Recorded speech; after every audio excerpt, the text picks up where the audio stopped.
Hi, and welcome to the Word of the Week. This week's word is intelligence. Now, keeping with our theme for the month of September of To Learn is to Grow, we've looked at this process. We've looked at learning. We've looked at knowledge being more than just information. It's being the information is this process and it's made part of us through our experience. And now we look at intelligence.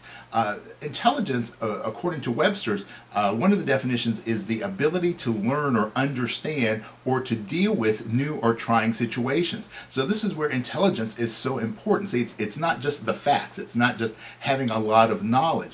It is our ability to utilize that knowledge so that we can deal with new situations. It's also defined as the ability to apply knowledge. So here we go. The ability to apply knowledge to manipulate one's environment. So when we think about these two definitions of intelligence, it's not so much about book smarts, right? It's not just about being able to recite facts and figures.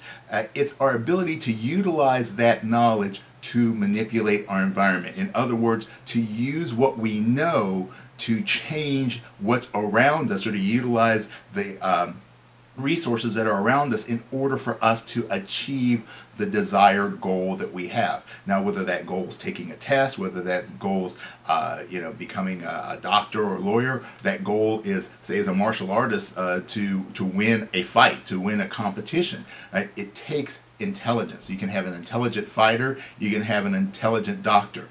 Using the brain in two different ways, in one respect, but also using it in the same way. That is taking our learned experience, our knowledge, the things that we know, both in our head and in our heart, and then applying them to the situation, to the task that's at hand.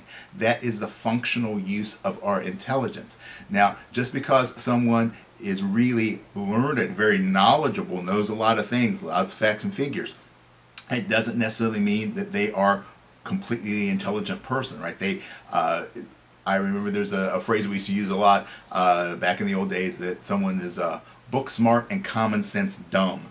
Right? So you may have a lot of facts and figures up here, you may know a lot of things, but your ability to apply them specifically in a day-to-day situation maybe is lacking. Right? And some of those wisest people I know have very little intelligence in terms of their ability to pass tests or to have degrees and that sort of stuff. But they're just very smart in terms of the way the world works.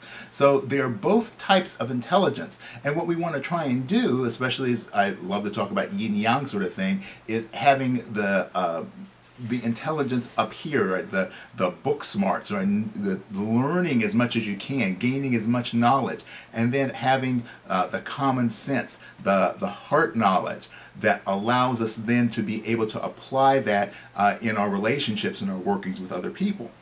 So remember that intelligence is not just passing those tests, getting those high scores. Intelligence is your ability, first of all, to learn and to understand and to be able to adapt to new situations, because that's what it's really all about. Because if you're learning and you're growing, you're going to be experiencing new things. It's your ability to deal with those new things, and then also that ability to apply our knowledge, the things that we already know, the things that have become part of us, to help to utilize the resources to manipulate our environment in order to help us to move to the point that we need to be. So intelligence, part of the learning process. All right, hope you enjoyed this week's lesson. Hope to see you next week.